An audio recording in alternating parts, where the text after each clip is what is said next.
Iglesia Ortodoxa Rusa del Imperio Zarista. Mensaje del soberano patriarca Zosima sobre la comunión frecuente del cuerpo de Cristo. Señor bendice. Cristo ha resucitado. La paz sea con ustedes, mis queridos amigos. Recientemente un hermano nuestro me preguntó, ¿por qué no hay comunión frecuente en la iglesia si muchos santos la ordenan? Por lo tanto, deseo dedicar ese sermón a esta importantísima pregunta para la iglesia. El santo apóstol Pablo escribe que muchos mueren y enferman porque reciben la comunión indignamente. Y San Juan Crisóstomo dice que es sumamente importante tener un corazón puro y una conciencia limpia al acercarse a la comunión. San Juan Crisóstomo parece interpretar al santo apóstol Pablo diciendo que la comunión indigna y es un corazón y una conciencia impuros. ¿Lo entienden? Si la conciencia está limpia, entonces es necesario recibir la comunión más a menudo y regocijarse en nuestro Señor Jesucristo. Y queda claro que una persona que no recibe la comunión durante mucho tiempo se excomulga del cuerpo de Cristo y por consiguiente de la iglesia mística. Por lo tanto, en resumen diré esto: es importante recibir la comunión con frecuencia, pero con la conciencia limpia y el corazón dispuesto. ¿Lo entiendes? Es muy malo cuando un sacerdote con el cáliz en sus manos llama a la gente a la comunión y nadie acude. Es amargo y aterrador, incluso hasta el punto de las lágrimas. Pero también es lamentable cuando multitudes se acercan al cuerpo de Cristo sin examinar su conciencia, sin humildad. ¿Lo entiendes? Por lo tanto, respondo a la pregunta de nuestro hermano. La comunión infrecuente no es la norma, es consecuencia de nuestra caída, es señal de alejamiento de la verdad, es señal de decadencia espiritual. Muchos están ciegos, creen que todo está bien, como antes, pero no es así, amigos, pues la ceguera espiritual me impide ver con claridad cómo está mi corazón ante Dios. Me condena el Señor, tengo arrepentimiento. Y hay muchas preguntas como esta.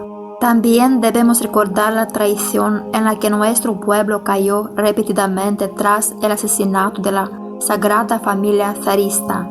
Todo esto ha llevado al entumecimiento espiritual de nuestras almas, ¿entienden? Después de la comunión y la confesión, uno ni siquiera siente la alegría espiritual que debería. Hubo una visión de San Juan de Kronstadt administrando la comunión a una gran multitud, pero solo unos pocos la recibieron. De ahí la pregunta: ¿debían comulgar quienes no recibieron la comunión? Y una paloma se llevó el santo cuerpo de Cristo antes de la comunión. ¿O debían abstenerse y orar y luego acercarse a la Santa de los Santos? Creo que debían orar y arrepentirse, y eso es obvio. Pero ¿por qué no lo hicieron? ¿Por qué no se sentían separados de Dios? Su apatía los llevó a la insensibilidad espiritual. ¿Ven lo aterrador que es eso? El sacerdote proclama: acérquense con temor de Dios. Pero la gente no siente temor, ¿lo entienden? San Juan de Kronstadt escribió en su diario que se sentía separado de Dios en el Espíritu Santo incluso por los pecados más leves. Por ejemplo, durante la liturgia reprendió severamente al coro y al regresar al altar sintió una fuerte condena de su conciencia y el Espíritu de Dios se apartó de él. Y el santo lloró en el altar y pidió perdón a Dios por permitir tales emociones apasionadas. Y Dios lo perdonó y el Espíritu de Dios regresó y consoló a su Hijo. En ese momento una paz y un consuelo inundaron el corazón, la sensación de que Dios había perdonado y reconciliado con el hombre. Esto, amigos míos, es lo que significan la superación personal y una conciencia limpia. Nuestro Dios permitió que un hombre así recibiera la comunión todos los días y consoló, alegró y santificó a nuestro querido Padre Juan. Pero, ¿qué sucede en nuestros tiempos? La gente está discutiendo, grita e incluso con gran vehemencia intenta demostrar obstinadamente su inútil razón.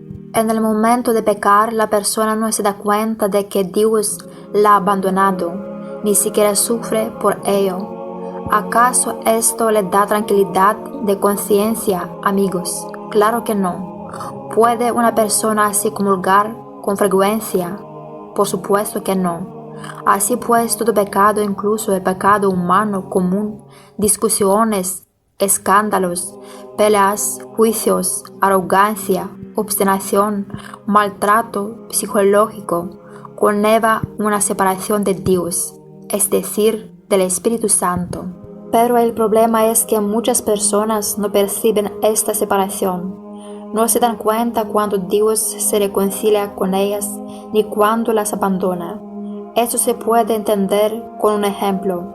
Una persona tiene sentido del olfato, mientras que otra no.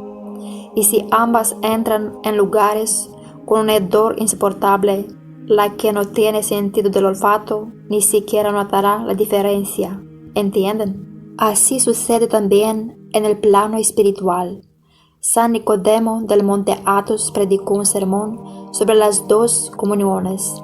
Trataba sobre el santo cuerpo y la sangre de Cristo y la comunión por medio del Espíritu Santo en la vida cotidiana.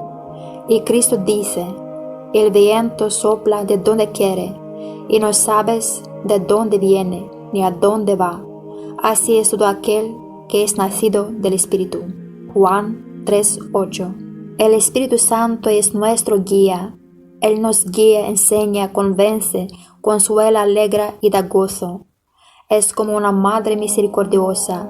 Él, el Espíritu Santo, ahuyenta todo temor demoníaco y nos eleva a la batalla espiritual contra el enemigo, otorgando a cada uno celo y sed del Señor según sus talentos.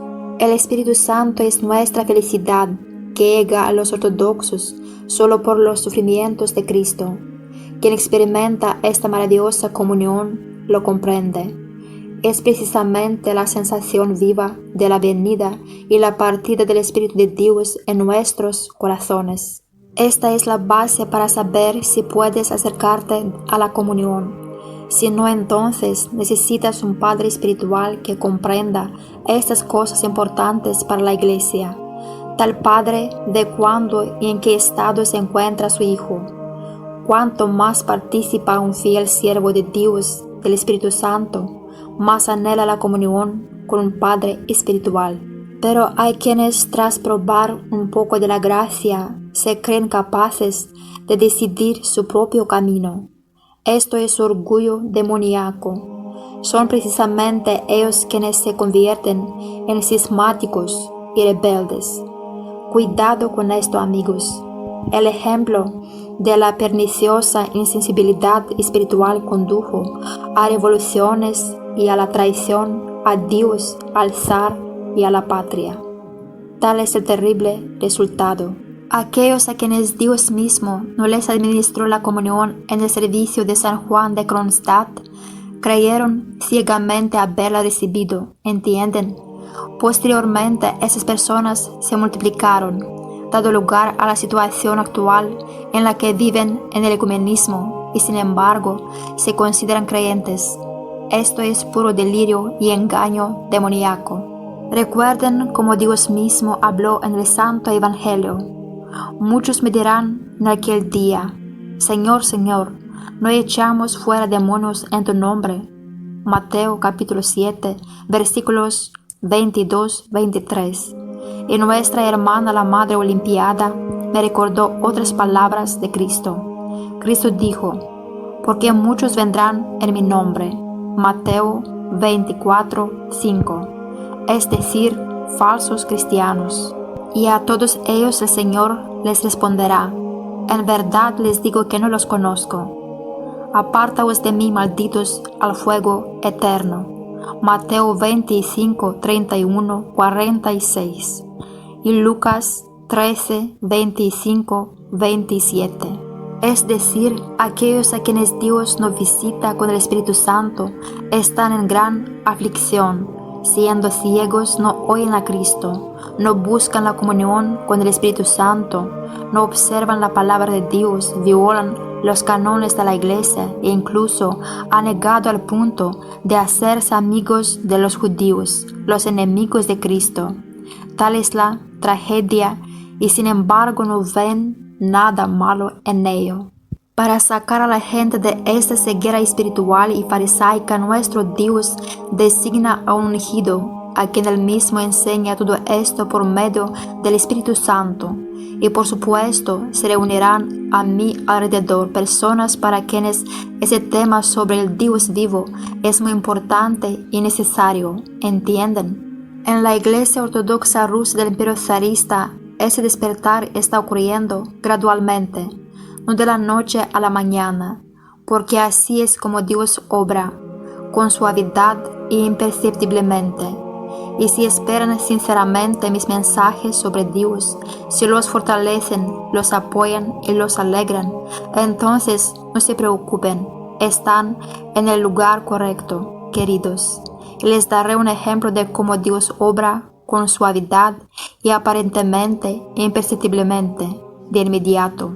Como todos saben, nuestros obispos, de acuerdo con los concilios ecuménicos, crisman a personas provenientes del patriarcado muerto de Moscú, que ahora con los judíos se firman documentos que declaran que todas las religiones demoníacas son iguales en salvación a la ortodoxia. Esto es una blasfemia contra el Espíritu de Dios, y por lo tanto el Espíritu Santo abandona a estas personas. Y para recibir a los arrepentidos en la Iglesia, deben ser crismados y recibir el sello del don del Espíritu Santo, como corresponde en la ortodoxia. Así que nuestros obispos están ocupados con esta buena obra, pero yo impuse las manos principalmente sobre la Madre Sofronia, uniéndola a la Iglesia, es decir, yo mismo la unió a la Iglesia. Y esto fue lo que sucedió después. Primero, sintió una poderosa gracia, tanta que ni siquiera quería hablar, intentó retirarse. Pero entonces la providencia de Dios dispuso que se uniera a mí en la demanda contra el régimen judío. ¿Ven cómo? Y Dios obra de manera imperceptible pero firme. Por lo tanto, todo lo que yo, un pecador, les he dicho en el nombre de Dios, en el Espíritu Santo, todo esto se cumplirá. No lo duden, amigos míos. Dejemos las obras de Dios en manos de Dios y nos alegraremos de que en este tiempo terrible Dios mismo esté con nosotros. La guía espiritual es necesaria. Por eso, a muy pocos en nuestro tiempo puedo decirles como a la Madre Sofronia: mira, hija de Dios, has llegado a conocer un poco al Dios vivo, en comunión con el Espíritu Santo. Has llegado a saber lo difícil que es estar sin ese sentimiento santo, cuánto debemos sufrir y orar para que el Señor amado regrese con reconciliación a nuestros corazones. Por lo tanto, continúa recibiendo la comunión más a menudo, pero bajo mi supervisión. Puedes recibir la comunión cuando quieres, y yo, pecador, te observaré. La Madre Agustina, la Madre Febrona y la Madre Teófila también podrán recibir la comunión con mayor frecuencia. Que nuestro Dios os bendiga. No tengáis miedo, porque Dios, Él es nuestro Padre. No os dará una piedra en lugar de pan. Confiáis en Cristo, que murió por nosotros. Él es el buen pastor, pero por favor trabajad siempre con vosotros mismos, ¿de acuerdo? Para que vuestra conciencia se reconcilie con Dios. Les pido a los obispos Nicodim, Teognost, Mark y Onufri que cuiden sus lugares, y también al obispo Pasanupius, a quien más se le debe dar la comunión más a menudo. Cómo trabajan las personas en la iglesia, cuán celosos son por la gloria de Dios, cómo esperan el mensaje del Espíritu Santo del ungido. Todas estas señales son muy importantes, amigos, para que huyan de las disputas y las condenas, para que busquen al Cristo vivo con sus corazones, y entonces las personas resucitarán y se regocijarán cada vez más. Nuestra Madre Teofanía también necesita recibir la comunión más a menudo. Señor, concede tu Espíritu Santo a todos tus hijos. Amén. En resumen, hermanos míos, ahora deben dar la comunión a ciertos hijos de Dios más a menudo, y esto fortalecerá y traerá alegría a muchos. Si una persona se arrepiente y siente algo de consuelo en su corazón, entonces que también se acerque a la comunión, ¿de acuerdo? Y aquellos que discuten, crean escándalo y condenan a aquellos con menos frecuencia, aún no han aprendido a valorar el cuerpo de Cristo, no han estado dispuestos a abandonar disputas y justificaciones innecesarias por amado Dios. Que aprendan porque todos son nuestros, nuestra familia. Lo principal es el arrepentimiento y Dios ayudará. Así que, queridos amigos, he intentado responder a esta pregunta, tanto la compleja como la sencilla. Quienes retrasan la comunión durante mucho tiempo, sin la menor preocupación, están mal. Necesitamos exhortar a la gente a que recapacite, pues los cánones de la Iglesia no excomulgan a nadie por esta negligencia sin motivo, ¿entienden? Esto es un ejemplo de la insensibilidad del alma. Por lo tanto, cuiden de su rebaño, hermanos y abadesas, ¿de acuerdo? Y despiértenlos con amor. Nuestro hermano el obispo Macario, quien formuló esta pregunta, ha servido a una buena causa. Gloria a nuestro Dios. Todos los que me escucharon, amigos, y cuyos corazones respondieron con el deseo de comulgar más a menudo, al menos una vez por semana. Corran también ustedes a Cristo con alegría. Mi advertencia anterior era necesaria para que recapacitaran y comprendieran lo terrible que es recibir la comunión bajo condenación. Pero ahora, quienes tienen el corazón lleno de alegría, acérquense a su amado Cristo y reciban la comunión. Ahora es más fácil mantener esto bajo control, ya que los superiores están cerca de vosotros, y aunque no todas se darán cuenta si algo anda mal. Si a una persona por alguna razón se le impide recibir la comunión y se niega a humillarse y se rebela, entonces está engañada y no confía en la providencia de Dios. Tengan siempre cuidado, queridos. Siento que si todos ustedes se reconcilian con los demás y con Dios, haciéndolo con sinceridad por amor a Cristo, recibirán mucha alegría de la comunión. Sálvense, queridos. Hermanos obispos, nuestro Dios bendice a las personas para que reciban la comunión con más frecuencia. Solo limpien su conciencia. Actúen, queridos. Si Dios quiere predicar un sermón sobre la adopción a Dios, es una palabra verdaderamente maravillosa. Con Dios, soberano Zosima.